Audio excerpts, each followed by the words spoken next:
कसम संविधान की। नमस्कार, मैं हूं दीपक चौरसिया और ये वक्त है बड़े मुद्दों पर बड़ी ही बहस का। देश स्वतंत्रता दिवस मना रहा है। ज्यादातर जगहों पर आज छुट्टी थी और आप लोग भी आजादी के पावन पर्व पर आज छुट्टी का आनंद ले रहे होंगे। लेकिन सियासत आज भी छुट्टी पर नहीं थी। मौका भले ही आज 2023 के स्वतंत्रता दिवस का रहा हो, लेकिन बातें 2024 के स्वतंत्रता दिवस की भी हो रही थी।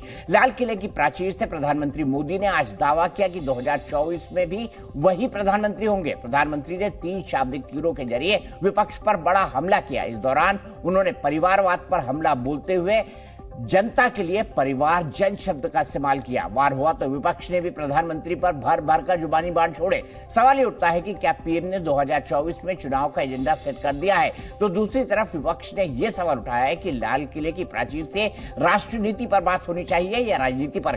करेंगे विस्तार से चर्चा, लेकिन आज दिन भर का अपडेट देख लेते हैं।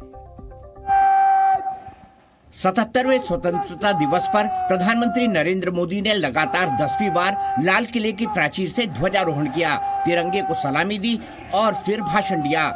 उनके भाषण में 2047 के विकसित भारत का रोड मैप था तो बीते 9 वर्षों की उपलब्धियां भी थी। मणिपुर के सुलगने का दर्द था तो कई दूसरे सुलगते मुद्दे भी थे, लेकिन वो सबसे ज्यादा बोले विपक्ष और विपक्षी गठबंधन पर। विपक्ष पर हमले की शुरुआत से पहले उन्होंने समूचे हिंदुस्तान के सामने वादा किया कि अगले वर्ष 2024 में वही यानी पीएम मोदी ही लाल किले आकर मंच से जनता के सामने देश की उपलब्धियों का बखान करेंगे। यानी लाल किले के मंच से प्रधानमंत्री ने 2024 के चुनाव से पहले ही जीत का दावा ठोक दिया। और अगली बार 15 अगस्त को इसी लाल किले से मैं आपको देश की उपलब्धियां, आपके सामर्थ्य, आपके संकल्प, उसमें हुई प्रगति, उसकी जो सफलता है, उसके गौरवगान, उससे भी अधिक आत्मविश्वास के सामने आपके सामने मैं प्रस्तुत करूंगा। जो अधिकार जनता के हाथ में है उसको कोई व्यक्ति कैसे ले सकता है? ये तो जनता तय करेगी कौन आएगा कौन नहीं आएगा। जीत के दावे से आगे बढ़ते हुए प्रधानमंत्री ने लाल किले की प्राचीर से ही विपक्ष पर अपने सियासी तरकश के तीनों जुबानी बाणों से तीखा प्रहार किया। प्रधानमंत्री मोदी ने परिवारवाद, तुष्टीकरण और भ्रष्टाचार को देश के लिए खतरनाक बताया। हमें भ्रष्टाचार के खिलाफ एक नफरत का माहौल बनाना है।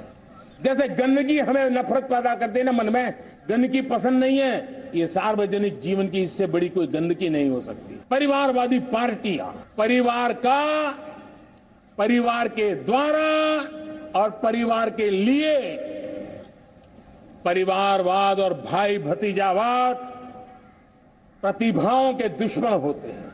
अगर सामाजिक न्याय को तबाह किसने किया है तो ये तुष्टीकरण की सोच, तुष्टीकरण की राजनीति, तुष्टीकरण का सरकारी योजनाओं का तरीका, इसने सामाजिक न्याय को मौत के घाट उतार दिया है। प्रधानमंत्री के वार पर विपक्ष ने भी पलटवार किया। खरगे से लेकर नीतीश और तेजस्वी यादव ने उन्हीं मुद्दों पर प्रधानमंत्री को घेरा जिन्हें प्रधानमंत्री ने देश के लिए खतरनाक बताया। उन्होंने उत्तर प्रदेश के मुख्यमंत्री जी पर भी देखना चाहिए, वो हमसे पहले उदाहरण बने हैं परिवारवाद के। हम लोग तो बाद में उदाहरण बने हैं। मुझे ये कहते हुए बहुत पीड़ा हो रही है कि आज लोकतंत्र, संविधान और संस्थान तीनों पर बहुत बड़ा खतरा है। अजीत पवार को भ्रष्टाचारी बोलते थे और दूसरी तरफ उनको गलेज लगाने का काम कर रहे हैं, तो ये कौन सा लड़ाई है भ्रष्टाचार के खिलाफ? दिल्ली में सीएम अरविंद केजरीवाल ने बिना नाम लिए मणिपुर को लेकर प्रधानमंत्री पर हमला किया। मणिपुर जल रहा है, भाई भाई से लड़ रहा है। अभी तक जो लोग एक साथ शांति के साथ रहा करते थे वो आपस में लड़ रहे हैं। प्रधानमंत्री के भाषण को लेकर ये सवाल भी उठा कि लाल किले का मंच राष्ट्रनीति का मंच है या फिर राजनीति का। जो भी नेता, प्रधानमंत्री या जो भी हो, जो ये नहीं जानता कि राष्ट्र पर्व क्या होता है और एक राजनीतिक कार्यक्रम क्या होता है, उसमें वो अंतर नहीं जानता, 10 साल बाद भी नहीं जानता, तो बड़ा दुख का विषय है। तो 48 बार परिवारजनों शब्द का इस्तेमाल किया। परिवारजन किसके लिए? देश के लोगों के लिए। और परिवारवाद का शब्द का इस्तेमाल किया उन्होंने 12 बार। और आज उनका नैरेटिव था परिवारजन वर्सेस परिवारवाद, यानी देश के लोग उनके परिवारजन हैं। आज बार बार उन्होंने भाइयों बहनों या मित्रों कहने की बजाय, भाइयों और बहनों कहने की बजाय परिवारजनों शब्द का इस्तेमाल किया। इसके अलावा क्या लाल किले की प्राचीर का इस्तेमाल राष्ट्र नीति के लिए होना चाहिए या राजनीति के लिए, इस सवाल पर भी हम चर्चा करेंगे।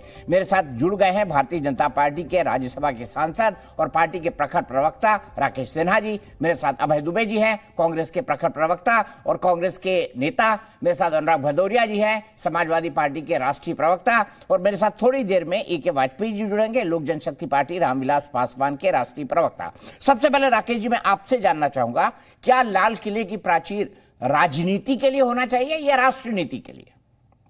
देखिए, हम दुनिया के सबसे पुराने लोकतंत्र हैं और प्रधानमंत्री जी ने इसे संसद में और दुनिया के देशों में जाकर बताया।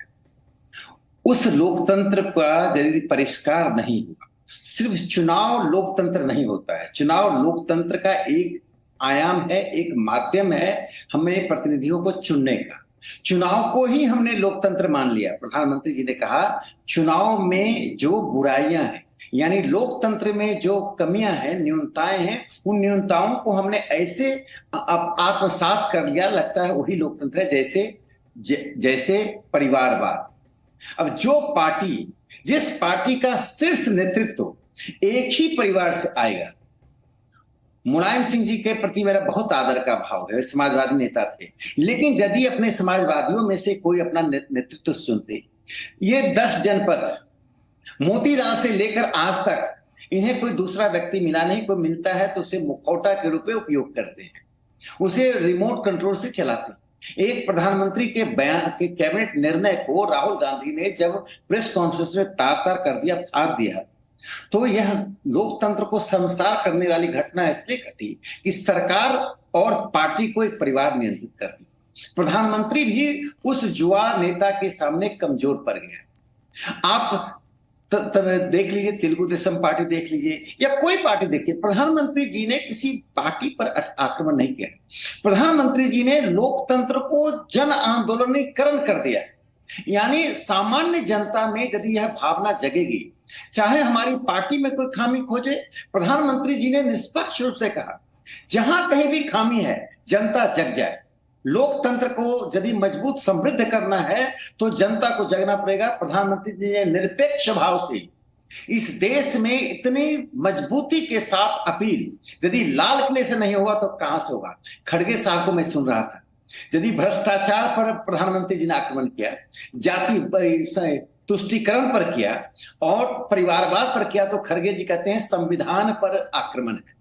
यानी संविधान तभी है, ठीक है, जब आप तुष्टीकरण करेंगे, मुस्लिम वोट बैंक की बात करेंगे, ईसाई वोट बैंक की बात करेंगे, वोट बैंक की रचना करेंगे, चाहे जाति के नाम पर करें या धर्म के नाम पर करें। जब उनके प्रधानमंत्री ने कहा था कि भारत के संसाधनों पर पहला अधिकार मुसलमानों का है, अरे आप कहते पहला अधिकार देश के श्रमिकों का है, देश के किसानों का है, जो प्रधानमंत्री जी कह रहे हैं। दूसरी बात, एक और बात, भ्रष्टाचार में आज जो एजेंसियां कर रही हैं, लोग अरेस्ट हो रहे हैं, लोगों पर मुकदमा हो रहा है, करोड़ों की संपत्तियां जमीन पर फेंकी हुई पैसे की गड्डियां हम देख रहे हैं। आम जनता इससे प्रसन्न हो रही कि नाराज हो रही है? तो भ्रष्टाचार के खिलाफ मुहिम चलाना और देश की जनता को उन्होंने अपील किया है, देश की विरासत को सामने लाकर जनता को मुखर किया है। जब जनता मुखर होगी, मैं 25 साल राजनीति करूं, 25 साल राजनीति करने के बाद जो कार्यकर्ता 25 साल राकेश सिन्हा जिंदाबाद का नारा लगाया, वो मेरे बेटे का जिंदाबाद का नारा लगाएगा या मेरी पत्नी का जिंदाबाद का नारा लगाएगा। यह राजनीति में नहीं चलना चाहिए। प्रधानमंत्री जी ने भारतीय राजनीति का जो एक आदर्श बौद्ध के युग में था, भगवान बुद्ध के जीवन काल में जो लिच्छवी गणतंत्र में था, जो राजनीति का स्वरूप सभा समितियों में था, जिसे वे दुनिया के मंच पर रख रहे हैं, उसी आदर्श को आज भारत की जनता के सामने परोसा है। इससे किसी को आहत होने की जरूरत नहीं है, इसके लिए आत्मालोचन करने की जरूरत। जैसे मैंने अपने नाम लेकर कहा, आज समाजवादी पार्टी के मेरे मित्र बैठे हुए, वो 10 नाम गिनाए कि आपकी पार्टी में इस नेता का ये पुत्र है, तो मैं जानता हूं क्या बोलेंगे। इससे समाजवादी पार्टी का जो संचालन होता है, संचालन सूत्र, यदि वह परिवार सोच ले कि आज अनुराग जी उचित नहीं है, तो कोई पार्लियामेंट्री पार्टी की जरूरत नहीं है। किसी कार्य समिति की बैठक नहीं, अनुराग जी की छुट्टी हो जाएगी। अभय दुबे जी अगर एक शब्द ऐसा बोल दें तो 10 जनपद की इच्छा से उतर जाए तो बेचारे अभय दुबे जी इतना विद्वान प्रवक्ता जितनी मेहनत करके आते, मेरे दोनों मित्र इतने विद्वान हैं, कभी कभी मुझे आश्चर्य लगता है कि लेकिन 10 जनपद की प्रसन्नता बहुत जरूरी है। पार्टी की विचारधारा, पार्टी का संगठन मजबूत नहीं होता। इसलिए मैंने कहा कि कांग्रेस पार्टी को, समाजवादी पार्टी को, अन्य पार्टियों को से अपील नहीं है, ये जनता से अपील है। और प्रधानमंत्री ने आज जनता से संवाद किया है। मैं कहता हूं यह ऐतिहासिक है, क्रांतिकारी है और बदलाव की एक नई धारा 15 अगस्त 2023 इतिहास में लिखा जाएगा स्वर्णिम अक्षरों से, जिस दिन से भारतीय लोकतंत्र सांकेतिकता से। लेकिन राकेश जी मेरा सवाल बड़ा सीधा था, इसमें कितनी राजनीति थी और कितनी राष्ट्रनीति, ये भी बताइए ना। देखिए एक बात जान लीजिए कि लाल किला पर प्रधानमंत्री जी का होना, भारत के प्रधानमंत्री मोदी जी आदर्श और यथार्थ दोनों का निश्चित रूप प्रस्तुत करते हैं। आदर्श वे विरासत से लेते हैं, भविष्य से लेते हैं, और वर्तमान के यथार्थ को प्रस्तुत करते हैं। इसलिए मैं इनको यथार्थवादी प्रधानमंत्री कहता हूं।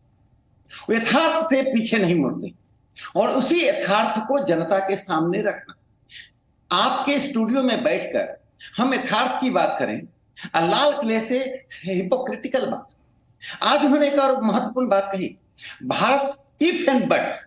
जब प्रधानमंत्री जी ने अमृत काल की बात कही है तो अमृत काल में सिर्फ धन की वर्षा नहीं हो, जैसे हम 5वें नंबर की अर्थव्यवस्था से 3रे नंबर की अर्थव्यवस्था बनेंगे। और माननीय प्रधानमंत्री जी ने कहा है कि अपने अगले कार्यकाल के पहले 2 साल यानी आरंभ में ही भारत को हम वहां पहुंचाने की पहुंचा ही देंगे, संकल्प देंगे। उन्होंने इसकी गारंटी दी है। जब प्रधानमंत्री जी यह कह रहे हैं तो सिर्फ हम आर्थिक रूप से बढ़े और लोकतांत्रिक रूप से गिरे। आप देखिए दीपक जी, पिछले 20 साल में लोकतंत्र कहां पहुंचा है। लोकतंत्र में जातिवाद और सांप्रदायिकता की ऐसी ताकतें हैं जो जातिवाद के नाम पर और सांप्रदायिकता के नाम पर राजनीति करती हैं, वे ताकतें समृद्ध हैं। कोई पार्टी, आज 15 अगस्त का दिन था, किस पार्टी ने जनता के बीच तिरंगा यात्रा निकाला? तिरंगा यात्रा से क्या भारतीय जनता पार्टी का झंडा लेकर निकाला? पूरे देश में भारतीय जनता पार्टी के सांसद, आज मैं एक महादलित बस्ती बेगूसराय में गया, तिरंगा यात्रा निकाला। आज घरों में हमने तिरंगा फहराया। क्यों नहीं? इनको आवश्यकता नहीं है। ये जाति के नाम पर, परिवार के नाम पर, वंशवाद के नाम पर अपील करेंगे, चुनाव जीत कर आ जाएंगे। एक ही परिवार के 4-4 लोग सदन में बैठते हैं, एक ही परिवार के 4 लोग, पति पत्नी दोनों सांसद। पति अगर विधानसभा में नेता है तो पत्नी संसद में नेतृत्व कर रही है। यहाँ सोनिया जी के पुत्र दोनों संसद में बैठे हुए, दोनों सामान्य सांसद नहीं है। अरे थक गए ये, आप दूसरों को बुलाइए। सामान्य सांसद नहीं है। आज सोनिया जी और बोलते अब तो उनको चुप करा दीजिए, थक गए, उनके पास शब्द खत्म हो गए हैं, अब रिपीट कर रहे हैं। आप दूसरे को बोलने का मौका दीजिए। देखिए, यह तो हम तब तक रिपीट करेंगे जब तक अनुराग भदौरिया जी, जब तक आपको लोकतांत्रिक अधिकार। भैया आप थक गए हैं भाई, अब हम लोग को बोलने दीजिए तो हम गिनाएं आपको कि परिवारवाद का मतलब क्या होता है, भ्रष्टाचार का मतलब क्या होता है, और उस परिष्कार से आप तुष्टीकरण का मतलब क्या होता है। प्रधानमंत्री जी की बात आज अब हम लोग बोल रहे हैं। दीपक जी आप रोकिए भाई, बैठ गई है। आप वंशवाद देखिए।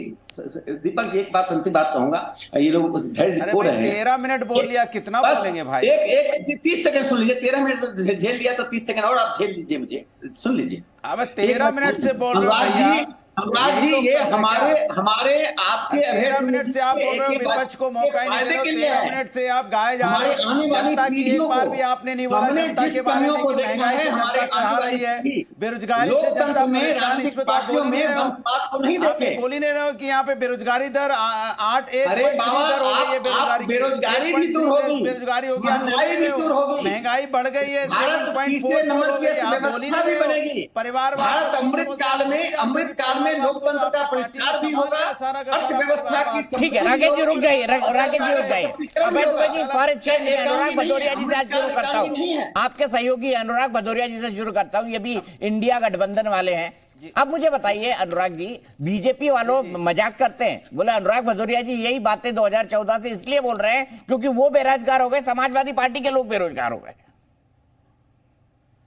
देखिए, भारतीय जनता पार्टी 2014 से तो एक ही बात बोल रही है, आपने तो सुना होगा। अभी अच्छी बातें करेंगे, यथार्थ की बात होनी चाहिए, लोकतंत्र में नहीं राष्ट्रनीति की बात होनी चाहिए, राजनीति की बात होनी चाहिए। ना लोकतंत्र का सम्मान करते हो। अरे मेरा सवाल था कि राजनीति की बात हुई कि राष्ट्रनीति की। अनुराग जी, अरे मेरे ही शब्द थोड़े पकड़ लीजिए, टेप रिकॉर्डर पर चलाया कर यार बार। आपका ही है। अरे भाई आपका ही पकड़ूंगा, क्योंकि दीपक आप ही हैं, आप ही दीपक जलते हैं, तो जो जलेगा उजाला वही तो फैलाएगा ना। तो आपके उजाले को मैं ले रहा हूं, अंधेरे को मैं नहीं पकड़ता हूं। भारतीय जनता पार्टी की आदत है कि वो इधर उधर की बातें करती। देखिए इन्होंने एक बड़ी अच्छी बात की, परिवारवाद, भ्रष्टाचार, तुष्टीकरण, यही तो है भारतीय जनता पार्टी की। और यही भारतीय जनता पार्टी के 2014 के पहले भी यही बोलती थी, परिवारवाद, भ्रष्टाचार, महंगाई, बेरोजगारी। लेकिन 2014 के बाद देखिए, परिवारवाद के नाम पे चौटाला फैमिली पूरी इन्होंने हरियाणा में जाके सरकार बना ली। परिवारवाद पे देखिए अब शिवसेना को अपने साथ ले आए, सत्ता में है। एनसीपी के भी परिवार को अपने साथ ले आए, सत्ता में। अकाली दल के साथ भी सत्ता बना चुके हैं, पीडीपी के साथ सत्ता बना चुके हैं। और यहाँ पासवान को भी अपने साथ, चिराग पासवान को ले आए। अपना दल की भी अपने साथ है, निषाद पार्टी उत्तर प्रदेश की अपने साथ है। आप बताइए, परिवारवाद की बात करते हैं तो हास्यप्रद लगता है भाई। आप पूरा परिवार, आप कहते हो परिवार की पार्टी है अगर, तो मेरे साथ आ जाओ, फिर आप राष्ट्रवादी हो जाओगे, फिर आप परिवारवादी नहीं रहोगे, फिर आप उनको राष्ट्रवादी बताने लगते हैं। इसी तरह भ्रष्टाचार की बात करते हो आप, भ्रष्टाचार में कहते हो देखो भ्रष्टाचारी का आरोप लगाते हैं, देखिए देखिए देखिए देखिए वो भ्रष्टाचारी है, भ्रष्टाचारी का आरोप लगाते हैं उसको, फिर उसको पकड़ के लाते हैं, आपकी पार्टी में मंत्री बना देते हैं, बोलते हैं आप भ्रष्टाचारी नहीं है। तो आप तो समझ नहीं पा रहे। तुष्टीकरण की राजनीति का सवाल है, क्यों नफरत की राजनीति पे तो आप पूरी आपकी राजनीति उसी पे टिकी हुई है। हरियाणा में आपकी सरकार है, इतना बड़ा दंगा हो गया, आप जिम्मेदारी लेने से भागते हैं। लेकिन कहीं दूसरी जगह जब हो जाएगा जहां विपक्ष में है, वहां आप हल्ला मचाने लगते हैं। मतलब सत्ता पक्ष में रह के सत्ता पक्ष की जिम्मेदारी से भागते हैं, विपक्ष में रह के विपक्ष की जिम्मेदारी से भागते हैं। आप बताते थे बेटी पढ़ाओ बेटी बचाओ, आज मणिपुर में बेटियों के साथ अन्याय होता रहा और आप 70 दिन तक चुप बैठे रहे। यहीं पार्लियामेंट के सामने हैं जो पहलवान बेटियां देश के लिए मेडल जीत के आई थी, उनको घसीटा गया, आप चुप बैठे रहे। आप कब तक, हाथरस में बेटी को रात के अंधेरे में पेट्रोल डाल के उसका अंतिम संस्कार किया गया था, आप चुप रहे। उन्नाव की बेटी पे मैं आपसे पूछना चाहता हूं कि आप किस मुद्दे पे बात करते हो? महंगाई पे आप बोलना नहीं चाहते। हम टमाटर की बात करते हैं, आप कहते हो अभी तो चूंकि बारिश है, बारिश में टमाटर के दाम बढ़ जाते हैं। फिर हमने कहा भैया तेल के भी दाम बढ़ गए, तो कह रहे हैं कि अभी तो महंगाई पूरे विश्व में है, तेल के दाम बढ़ गए। अब यहाँ डीजल पेट्रोल बढ़ गया, जो आप बोलते थे 30 रुपए का हो जाएगा, अब तो 100 के पार हो गया। आप कभी कोविड के सारे छुप जाते हो, कोविड है इसलिए महंगाई बढ़ गई, बेरोजगारी बढ़ गई। कभी आप लॉकडाउन के पीछे छुप जाते हो, कभी आप बारिश के पीछे छुप जाते हो, कभी गर्मी के पीछे छुप जाना, कभी सर्दी के पीछे छुप जाना।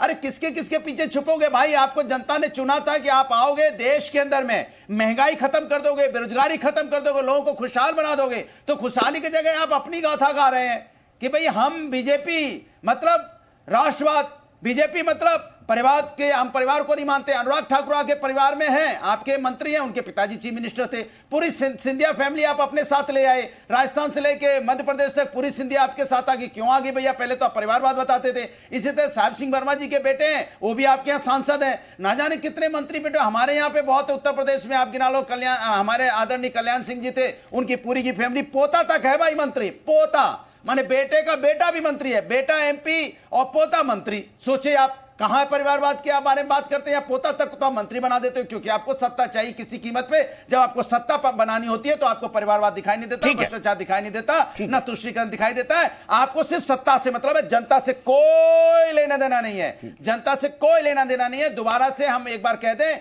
आज के दिन में, आज स्वतंत्रता दिवस है, हम सभी देशवासियों को, दीपक जी आपको, हमारे परम मित्र, हमारे साथी, हमारे विरोधी जरूर हो सकते हैं, हमारे दुश्मन नहीं है सिन्हा जी। सिन्हा जी की पार्टी हमेशा विरोधियों को दुश्मन की तरह क्यों ट्रीट करती है भाई? हम आपके वैचारिक मतभेद हैं, दुश्मन थोड़ी हैं, हम विरोधी हैं। और विरोध का आपको सम्मान करना चाहिए, विरोधियों का। जैसे विपक्ष का सम्मान पार्लियामेंट में नहीं करते, बोल ही नहीं देते, विपक्ष के माइक बंद कर देते हो आप, तो हम आपके दुश्मन थोड़ी हैं। ये पार्लियामेंट की आत्मा है, विपक्ष भी पार्लियामेंट की आत्मा है, और पार्लियामेंट की आत्मा को जिंदा रखिए। विपक्ष अगर है इस देश के अंदर में, तो समझो देश की आत्मा जिंदा है। विपक्ष हमेशा जनता के हित की बात उठाएगा, जनता के मुद्दों की बात उठाएगा, जनता के मुद्दों पे आपको घेरेगा, तो आप उसको दुश्मन की तरह क्यों ट्रीट करते हो? बैज बैज लगा रखा है, जरूर जनता ने सत्ता में चुना, हमको विपक्ष में चुना।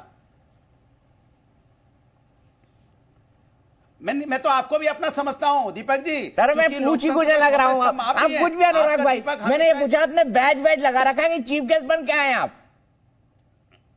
क्या पहन के आए? अरे छोड़िए, वाजपेयी जी से जवाब ले लेते हैं और उसके बाद में फिर अभय दुबे जी के पास जाओ। वाजपेयी जी एक संक्षिप्त जवाब। आज सब जो है बड़े बड़े उपन्यास लिख रहे हैं,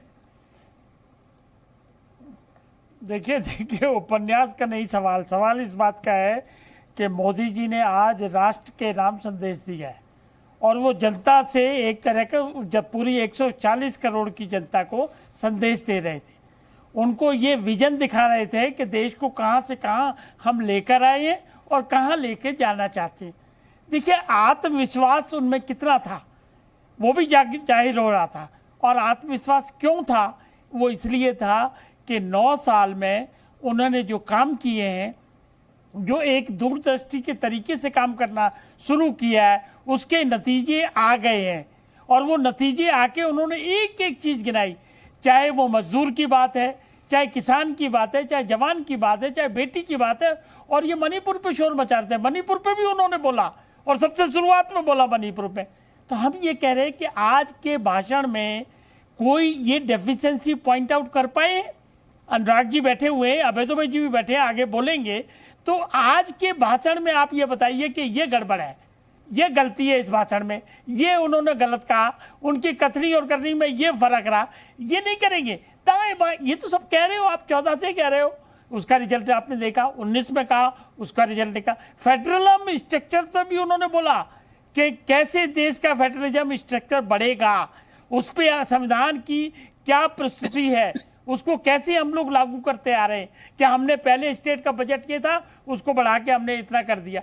हम ये कहना चाह रहे हैं कि मोदी जी ने जो काम किए हैं उस पे चुनाव होगा इस बार। और उसके साथ साथ भ्रष्टाचार जो उनका 2014 का डिक्लेरेशन है, परिवारवाद का सिन्हा साहब ने अभी परिभाषा दी है, उसी में मैं ऐड कर देता हूं कि मोदी जी का जो विजन है परिवारवाद का, वो डायनेसिटी से उनका निकलता है कि मान लो इंदिरा गांधी, राजीव गांधी, फिर राहुल गांधी, फिर आगे गांधी, मतलब इस तरह की परिवारवाद की अगर प्रथा चलेगी तो ये जो प्रथा है ये देश के लिए खतरनाक है। इसमें चाहे उनकी पार्टी के लोग भी आते हो, चाहे दूसरी पार्टी, उन्होंने कोई पक्षपात नहीं किया है।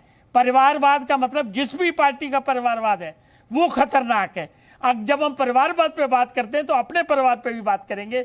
जहां तक हमारे परिवारवाद की सवाल है, हमारे परिवार में रामविलास पासवान जी सेल्फ मेड थे, देश की सेवा करके, बिहार की जनता की सेवा करके चुनाव जीत के उन्होंने अपने बूते पे आए, उनके पीछे से कोई परिवार नहीं चला आ रहा था। और यही प्रथा चिराग पासवान के साथ है। वो बिहार में जाके मेहनत कर रहे हैं, जनता के बीच में जा रहे हैं, सुख दुख में खड़े हो रहे हैं। ठीक है अभय दुबे जी, माफी के साथ सबसे आखिरी रिस्पॉन्स आपसे ले रहा हूं, लेकिन मैंने मूल मुद्दा उठाया था आज के भाषण में कितनी राष्ट्रनीति और कितनी राजनीति। वाजपेयी जी रुक जाइए, अभय दुबे जी दिक्कत कहाँ है कि मुख्यमंत्री अगर आपको चुनेगा पिता को और पिता उतार के पुत्र को लगा देगा, वो परिवारवाद। ठीक है अनुराग भाई आप भी रुक जाइए। देखिए आज शुरुआत मैंने आपसे करी के वाजपेयी जी, आप भी रुक जाइए। मैं सीधे अभय दुबे जी के पास जा रहा हूं। अभय दुबे जी, मैंने पहले ही सवाल उठाया, मेरा सबसे पहला सवाल था कितनी राजनीति भाषण में और कितनी राष्ट्रनीति।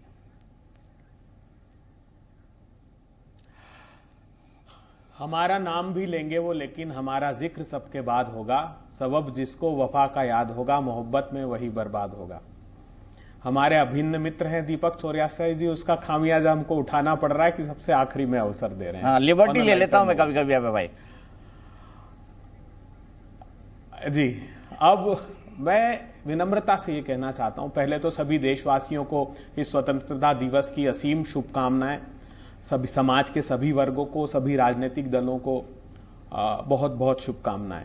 आज प्रधानमंत्री जी ने एक बहुत प्रमुख बात से अपना उद्बोधन प्रारंभ किया कि 1000 वर्ष पहले की एक छोटी सी गलती थी जिसमें हमको 1000 साल तक की गुलामी को भोगना पड़ा। आज मैं देश के लोगों से आग्रह करना चाहता हूं कि आज जो परिस्थितियां हैं, अगर आज आपने ये गलती दोहराई कि भारतीय जनता पार्टी की सरकार फिर बना दी, तो हमको कई दशकों तक, कई सौ वर्षों तक इस पीड़ा को फिर भोगना पड़ेगा लोगों, क्योंकि भारतीय जनता पार्टी की मनोवृत्ति वैसी ही है जैसे मुगलों के आक्रांताइयों की थी, जैसे बर्तानिया के आक्रांताइयों की थी। ये परतंत्रवादी हैं, ये प्रजातंत्रवादी नहीं हैं। तो मैं सावधान कर देना चाहता हूं आपको। अब प्रधानमंत्री जी ने 3 प्रमुख बातें आज कही है। उन्होंने कहा कि भ्रष्टाचार, परिवारवाद और तुष्टीकरण। प्रधानमंत्री जी, ये तुष्टीकरण जो है भारतीय जनता पार्टी के लिए तुष्टि की पुष्टि का कारण हो जाता है जब आपकी सत्ता होती है। आपकी सत्ता होती है तब आप सैफुल्ला फारूक को टिकट देते हैं, जो पंडितों का हत्यारा था, 10 साल की सजा जिसने काटी, जो अजहर मसूद का शिष्य था, जो पाकिस्तान में 1 साल ट्रेनिंग लेकर आया, उसको वार्ड नंबर 33 से आप टिकट देते हैं। यह आपका तुष्टीकरण का पुष्टिकरण है। आप तारिक अहमद मीर को विधानसभा का चुनाव लड़ाते हैं, जो पाकिस्तान से हथियार सप्लाई करता था। तालिब हुसैन, खूंखार दुर्दांत आतंकवादी, हमारे देश के गृह मंत्री का मंच साझा करता है प्रधानमंत्री जी। ये तुष्टीकरण का पुष्टिकरण हो जाता है। फिर आपका जो चेहरा अब है वो पाकिस्तान से आई हुई सीमा हैदर को बनाते हैं, ये तुष्टीकरण आपके लिए नहीं होता है। वो बांग्लादेशी नागरिक रुबेल शेख, जिसको माइनॉरिटी सेल का मुंबई का अध्यक्ष बनाते हैं, यह आपका तुष्टीकरण नहीं होता है प्रधानमंत्री जी।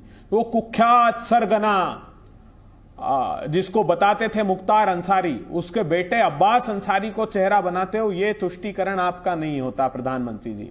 और सारी पराकाष्ठा आपने पार कर दी। अब तो कर्नाटका में जिस पीएफआई को आतंकी संगठन घोषित किया इन लोगों ने, ये कहकर कि प्रधानमंत्री जी की हत्या करना चाहता था, उसके राजनीतिक संगठन को, एसडीपीआई को कर्नाटक में समर्थन देके स्थानीय निकाय का अध्यक्ष बनवा लिया और खुद उपाध्यक्ष बन गए। प्रधानमंत्री जी, शायद आपके लिए ये तुष्टीकरण की परिभाषा में नहीं आता। भ्रष्टाचार आपके लिए शिष्टाचार है प्रधानमंत्री जी। आपने आते ही इलेक्टरल बॉन्ड का एक सिस्टम ला दिया, जिसमें से सूचना के अधिकार और पारदर्शिता को पूरी तरह दरकिनार कर दिया, और बीते 2 साल में 5,270 करोड़ रुपए का उस इलेक्टरल बॉन्ड से चंदा आपके राजनीतिक दल को मिला है, जिस दौरान 84% लोगों की आमदनी कम हो गई। आपदा में अवसर किसी ने अगर कमाया तो वो भारतीय जनता पार्टी ने कमाया। ठीक है। आपके हर्ष गोयन का देश के मूर्धन्य उद्योगपति हैं, वो क्या कह रहे हैं, उनका ट्वीट पढ़िए। वो कह रहे हैं कि एनसीएलटी में 80-90% का हेयर कट देके राष्ट्र की संपत्ति को लूटा जा रहा है। ये वो कह रहे हैं, मैं नहीं कह रहा हूं। 5,38,000 करोड़ रुपए का डाका डाला गया है। 8-8 हजार करोड़ की कंपनी को बैंकरप्ट बताकर 300-300, 200 करोड़ रुपए में सेटल कराया। रेडियस स्टेट किसने कंपनी ली? अडानी जी ने नहीं ली। बताइए, ऐसे सैकड़ों उदाहरण है। ठीक है, सुने राकेश जी, मैं चाहूंगा कि आप अब फटास से 90 सेकंड में जवाब दे दीजिए, और मैं चाहूंगा टाइमर भी चला दें कि आप थोड़ा टाइम भी काउंट करते रहे सबका। मुझे आश्चर्य हुआ कि दोनों पार्टी के प्रवक्ताओं ने, इसके बाद तुरंत आपके पास आऊंगा मैं जी, दोनों पार्टी के प्रवक्ताओं ने एक शब्द परिवारवाद पर नहीं कहा। बात है। और आपने ठीक कहा कि प्रधानमंत्री जी ने किसी पार्टी का नाम नहीं लिया, उन्होंने एक जन आंदोलन का रूप दिया। जनता से अपील है और जनता को एक विवेकपूर्ण निर्णय लेना, जो कि शॉर्ट टर्म में नहीं। प्रधानमंत्री जी ने यह नहीं कहा कल ही समाप्त कर दिए, उन्होंने कहा परिवारवाद को आप तिरस्कार कीजिए, परिवारवाद को समाप्त कीजिए। एक बात, आज पूरी दुनिया में प्रधानमंत्री जी ने जो कहा उसे भारत के लिए नहीं है, यह तो दुनिया के उन लोकतांत्रिक देशों के लिए। यूरोप, पूरी दुनिया का सर्वे हुआ 2000 से 2017 तक, यूरोप के 13% ऐसे नेता जो प्रधानमंत्री या राष्ट्रपति बने वो परिवारवाद से आते हैं, पॉलिटिकल फैमिली से आते हैं। और पूरी दुनिया में 12% लोग, जिसमें नॉर्थ अमेरिका भी है, अफ्रीका भी है, लैटिन अमेरिका है, 119 ऐसे नेता हैं जो पॉलिटिकल डायनेस्टी से आए हैं। तो प्रधानमंत्री जी का यह एक वैश्विक अपील है कि यदि लोकतंत्र को आप समृद्ध करना चाहते हैं तो लोकतंत्र का सही मायने में योग्यता के अनुसार, प्रतिबद्धता के अनुसार और मूल्य के आधार पर कार्यकर्ताओं को स्थान मिलना चाहिए। और यदि यह स्थान मिलता तो यह अभय दुबे जी के लिए, अनुराग भदौरिया जी के लिए, आने वाली पीढ़ी के लिए उपयोगी होगा। इसमें इतनी नाराजगी की क्या बात है? और ये कौन सी ऐसी बात है जो राष्ट्र धर्म से जुड़ा हुआ नहीं है? यदि यह राष्ट्र धर्म नहीं है तो और राष्ट्र धर्म क्या होता है? ठीक है। दूसरी एक बात मैं यहाँ कहकर अपनी बात समाप्त करूंगा। देखिए, प्रधानमंत्री जी एक दृष्टि के साथ कोई काम करते हैं। इस बार जब लाल किले के प्राचीर से बोल रहे थे तो 600 वे लोग जो कि सीमांत भारत की सीमा के गांव के लोग हैं, उसमें सरपंच हैं, पंच हैं, उनको उस कार्यक्रम में लाया गया। यह 15 अगस्त कर्मकांड होने की जगह एक ऐसी दृष्टि के साथ हो जिसका लाभ देश के हर तरह से हर लोग को मिले। तो मैं कहना चाहता हूं कि जो दृष्टि के आधार पर काम होता है वह भविष्य की पीढ़ियों को बनाता है, वह राष्ट्र का निर्माण करता है। और राष्ट्र का निर्माण सिर्फ अर्थ से नहीं होता है, संस्कृति से होता है, सभ्यता से होता है और लोकतांत्रिक मूल्यों से होता है। ठीक है, अभय दुबे जी उन्होंने बताया क्यों राजनीति नहीं है भाषण और क्यों राष्ट्र नीति है। राकेश सिन्हा जी ने उसके एग्जाम्पल दिए, आप क्या कहेंगे इस पर?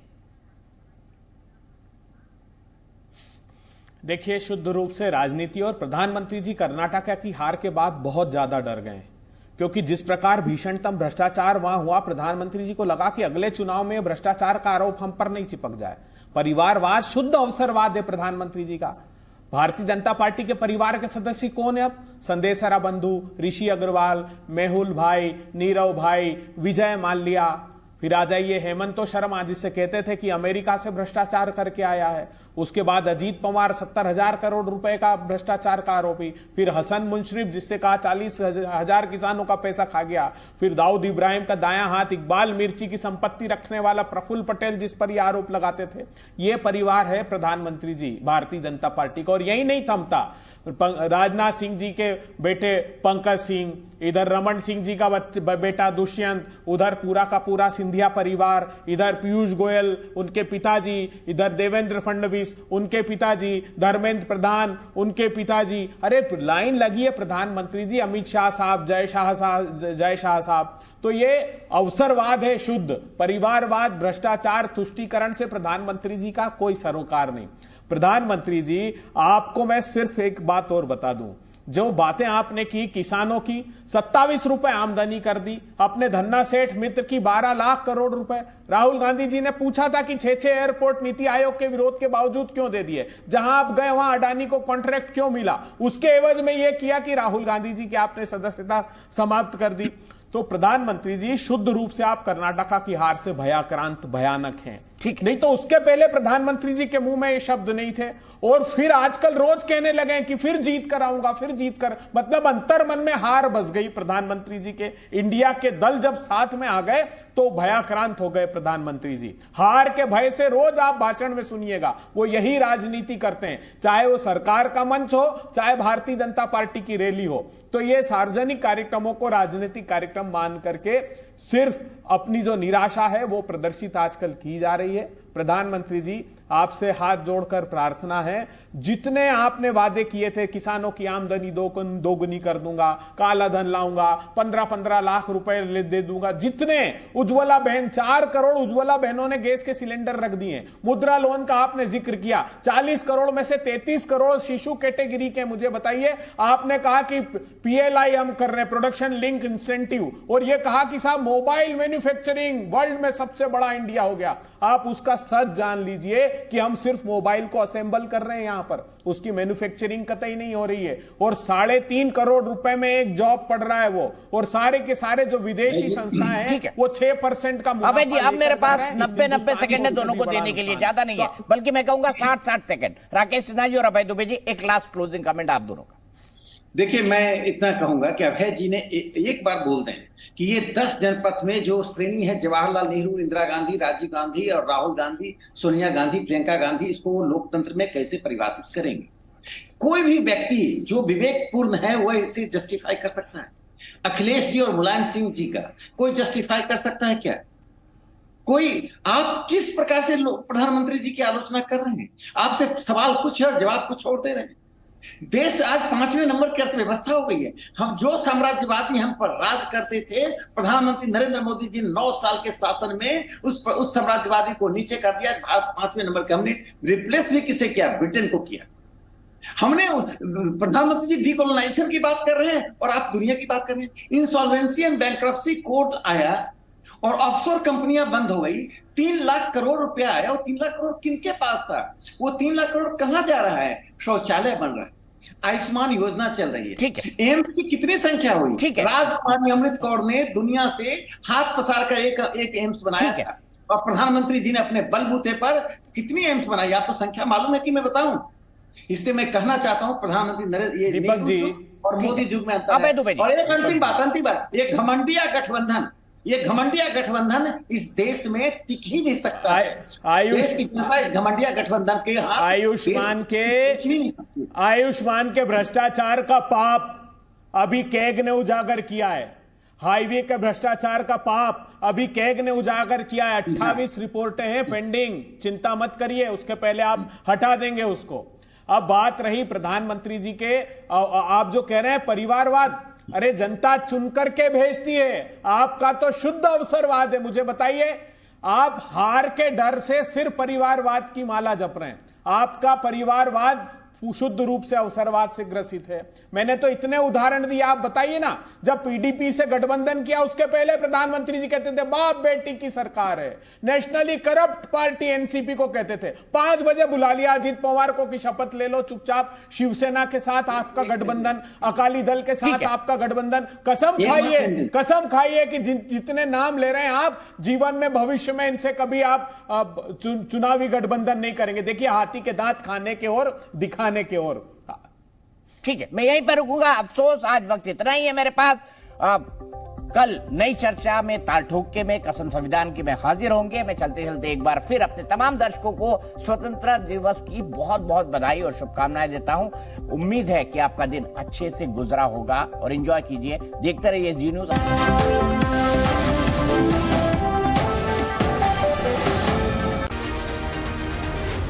जी न्यूज़।